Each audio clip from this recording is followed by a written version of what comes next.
Hey, what's going on, people? It's David at Jab to Win Finance here for another weekly update. It's episode 12, week ending December 12th, 2018, and I am in my hometown right now of Spokane, Washington, broadcasting from Spokane, Washington.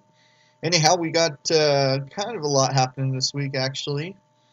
Let's get moving here so we don't do another 20-minute video. I obviously haven't gotten a new camera software, but I do like that. Whoa, that's a little too big there for me and for you. Like I said, I'm trying to find a easy, simple corner cam, and it's all kind of, all the free ones are just challenging. And I do have a webcam, and I can't find it. And that had pretty cool software. But anyways, we're going to do this until then, but either way, I want to hold on this. I like doing the camera thing, even though I'm 25 pounds overweight. But here we go. First and foremost, we killed the Roth this week. We're down to 1445. Allocation remaining for 2018. Not going to hit. Obviously, I'm not going to do $1,400 in 2 weeks before the year end. But that's okay. How I got down significantly there is I dropped I liquidated this cash. I had some cash set aside, so I went ahead and bought the other day, and I bought a lot of Apple. So I think I didn't actually get as good a price as my daughter did, but I'm still pretty excited. So anyhow, and I bought the Apple through M1, and I just focused it on my Apple portion for my Roth. Anyhow. So Roth is looking good. I really wanted to, hit 2019 with going into the new allocation, but like I said before, it's get the 2018 done. You'll make money. You'll make it up, and I will make it up. I got a late start, like I said, and I say every time. So scoot this on over here, and we will do that again. Let's not do this. 12, 14. Sorry, folks. Somebody was prepared. So how about we not maximize the screen? Sorry. Oh, cool. You can set that aside so I get some space there. So anyways, so debt payoff change number 3. Oh, yeah, we'll go through the board here. But debt payoff change number 3. Let's hit pause because somebody won't.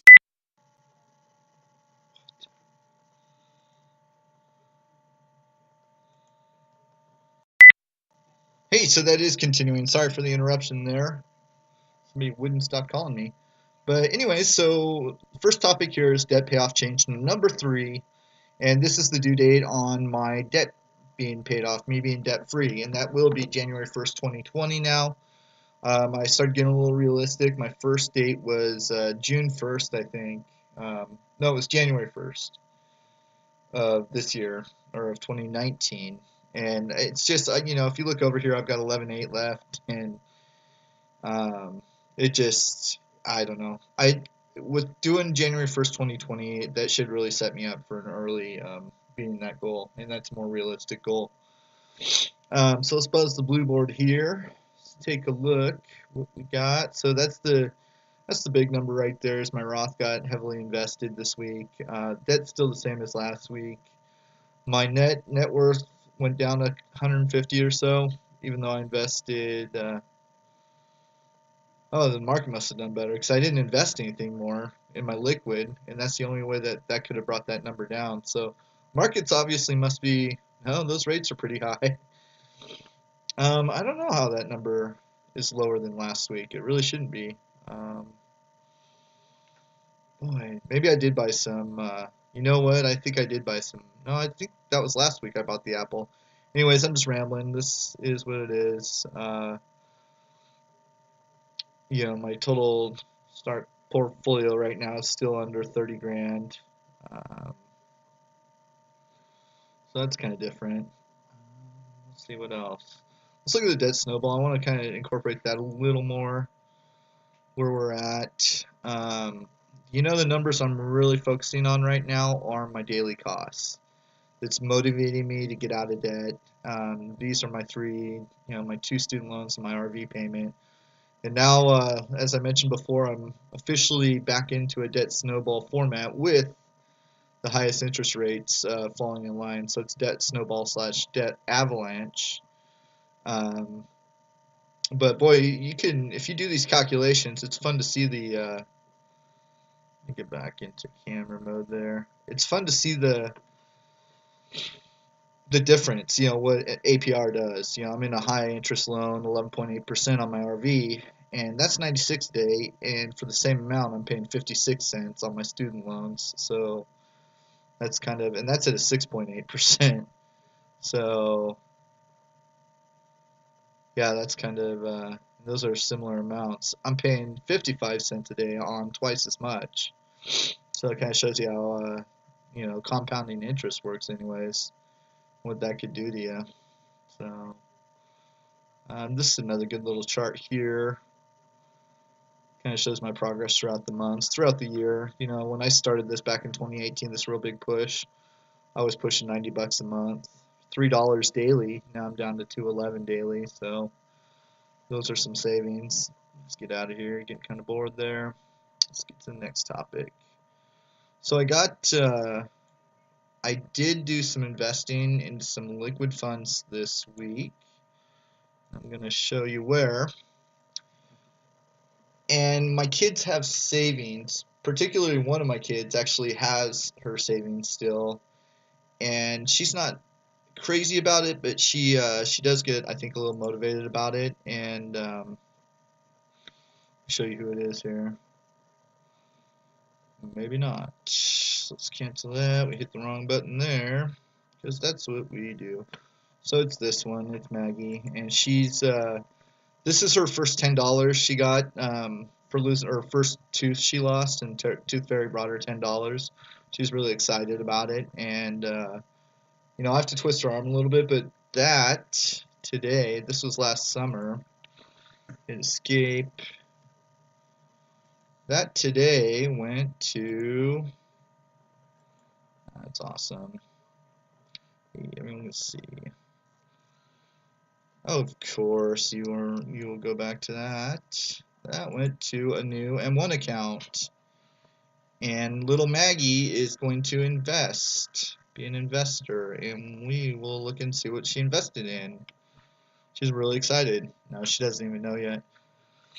So I'm going to try to beat the market, and I'm going to try to beat it with about a 75. I think I went. Of course, they don't show the portions. I think I went 75% VU, 10% Apple. Let's go back to portfolio, and I will be able to figure M1 out here. Maybe not. Nah. Why show that, huh? So it's not showing me the portion. Oh, here's the portions. Positions, yeah. Anyways, I did about 75, 10, and 15, I think. I sure would like to be able to show you guys. Cost basis, screen. Anyway, she got a killer price. She got in at Apple at 167.44. This is my 7-year-old here, and obviously I'm a big Berkshire Hathaway fan, so we got into that. Not under 200, I would have wished. Rather had her get in under 200. And then, our 75% there went into Vanguard's S&P 500 fund that mirrors it. And I'm just, for the heck of it, I'm just kind of getting fun here, because I just want to find the portions. Here's the portions. 70% Vanguard, 20% Apple, 10% Berkshire. So I'm pretty excited about that. Let's go back. So the point of the topic here is you could open a trust fund up, or you can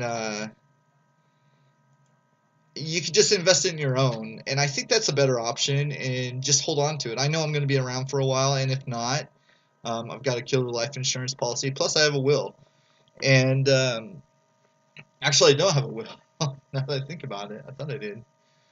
I'll check into that, but I need to get a will. I think I do have one from way back when, but anyways, I need to update it. So the kids' trust fund I think it's stupid, and the reason why is because I blew $8,000. My parents set up a trust fund for me, and then unfortunately they checked out a little early, meaning before I was 18, my parents were both gone, unfortunately. So I had free reign over my $8,000, and I respected it. I, I didn't respect the inheritance I got, and I blew that. But I did respect, I knew they invested that $8,000 at the time in mutual funds, ironically enough, which I'm about to talk about. But anyways, I got to a point where when I was 18, 19, I think it was about 19 or 20, and I finally got my hands on that trust fund, or that savings they got aside.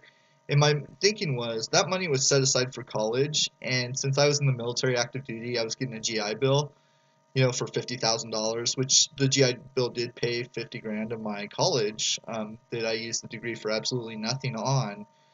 Um, I thought in my head, well, I'm going to be a millionaire anyways. Why not take this uh, $8,000 here and go buy stereo equipment for my car or whatever, stupid stuff, and I blew it, and I blew it fast. So my point is, an 18-year-old's not rational, 20-year-old's not rational. Frankly, I wasn't really rational until 30, financially speaking. That's when I got my first house and kind of realized it was, the way to go. Um, so I just noticed going through those trust funds, I don't know enough about them yet, but the kids just have too much dang, kids' trusts seem more like the company is babysitting the adult, the parent, because the parent can't trust themselves. I would rather bear the cost of the money and where it's going and have more control than give any ounce of control over my daughters. Not that they're going to be responsible, I don't know, or very responsible, regardless. I want to have full control, and I think I can, so the trust thing's a funny thing. I don't know what the tax benefits are. I don't think it's going to be much, but I think of what I've got there, 70% VU, what was it, 20% Apple? No, 20%, yeah, 20% Apple at Burke. Yeah, 20% Apple, 10% Berkshire. I think we're going to be a winner. We're going to beat the market. And the greatest part is Maggie is 7 years old right now. What is that going to do? If that doubled, if I just sat there and let it go, it would double. I mean, it would make money on its own. So that's my take on it. That's what I'm going to do. I'm going to do it with all my kids. I've got Maggie's just more of the saver. And when I tell her that and show her that, she's going to be pretty excited. She loves, maybe it's me more, but I love telling her, your money made money this week, Maggie. And the funny thing is about Maggie, little Maggie there with her $182 is, one, her net worth is $182. She's richer than I am, literally. Not counting my ability to generate income. But she is richer than I am than most of the people in the country. How many people are in debt in this country? Is it 75% have a less than zero net worth? I don't know. I got to look that up again. So anyways, it's awesome. But I want to have control of it, and I know I will. I'm not worried about blowing that. So we'll go into that. Here's our next topic as I get taken off again.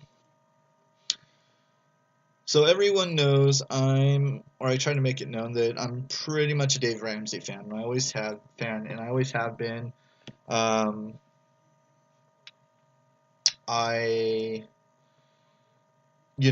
credit a lot of this.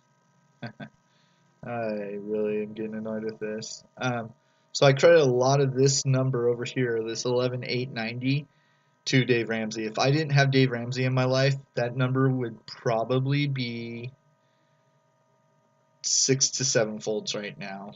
And the compounding interest I've avoided on the APRs and everything by paying my debt off over the years, it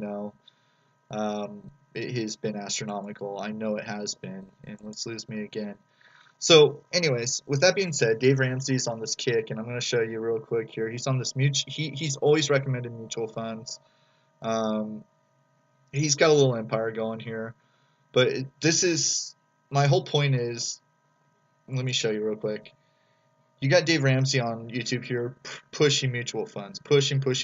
He's got a following. He's got 15 million people a day or week. He's got millions of people following him. He's helped millions of people out of debt. he is providing an awesome service to the country. If everyone could get on with Dave Ramsey and figure out that, we need to attack debt and get rid of debt in this country, we might be doing something really good. So I really wish that would stop, and it won't. But my point is, it's maddening. If you go into those videos and watch Dave Ramsey, he sits there and he's peddling mutual funds, and he's explaining to people, yeah, you pay 5.75% up front on a front-loaded fund, and then maybe a percent or 0.5% a year on your balances, and that is just asinine. If you come from our, where we are, most people that are watching this that invest for themselves get earn zero, pay 0% commission, 0% maintenance fees. So it drives me crazy watching that. At the same rate, I think it's a legit business. And I think it's legit that he's doing it because people tend to get intimidated by investing. And more or less, they're lazy. Anyone knows. You go to the right, you look at some of my favorites. I don't know if I have it in my favorites list anymore, playlist. But on my YouTube channel, you go into my favorites playlist, I'll show you right there, all the best videos to watch to learn how to invest. It takes about 20 to 40, probably 60 hours, of studying on YouTube. And that's getting a pen and paper out and treating these videos like the lectures. You got to treat the right videos like they're lectures, obviously. Learn the basics, the fundamentals. But you can self-teach yourself how to invest conservatively, safely, the right way. It's up to you to make the decision to judge what is right and wrong. Anyways, my point is, people won't do that. People tend to, they throw their arms up and say, I just don't have a clue. The stock market's a gamble. They're intimidated. So for those people that do that, they do need their hand held, and they do unfortunately have to get a financial advisor. I have no problem with Dave Ramsey doing this because, and that's what he is doing. He's pushing what's called SmartVestor. SmartVestor it takes a commission, it takes a percentage of financial advisors. Financial advisors pay monthly fees to be on his referral system, and I think it's pretty significant. But I think they get kicked back pretty good. But that's how Dave Ramsey makes money. He makes money off of your money essentially. But you'll get financial advice. And I'm not sure what the quality is of them. I know when I did a long time ago before I really got into this, I checked into it and I had 10 phone calls to me within 5 minutes of giving them my number and email address. So the financial advisors seem pretty hungry. I'm not saying choose his program. I'm just saying why he does it. And the main reason why is because broke people don't have money. And he really doesn't make money on his personal financial advice, on his financial piece, university. It's done by a church. It's pretty much, it's $100 to do it, but, it's a pretty lengthy program. I mean, if you ever want to get out of debt and learn the correct process of, personal finance, do financial piece for university for $100 for I think 8 classes is well worth it. You just have to open up to the ideas of what's being conveyed there, and it's a great program. He doesn't make money off that. It's newsflash. He makes money off his books, I'm sure, and other things. But for the most part, he makes money off his real estate referral system and his SmartVestor system there. Anyways, that's why I think it's legit. He provides a great service.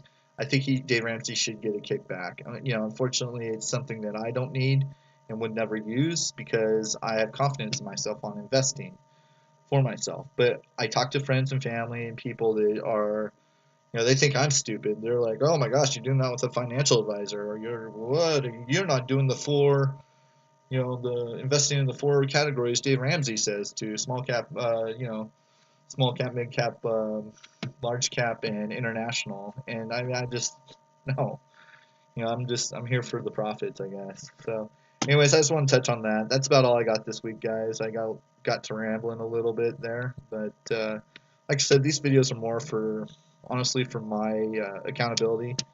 I'm not trying to.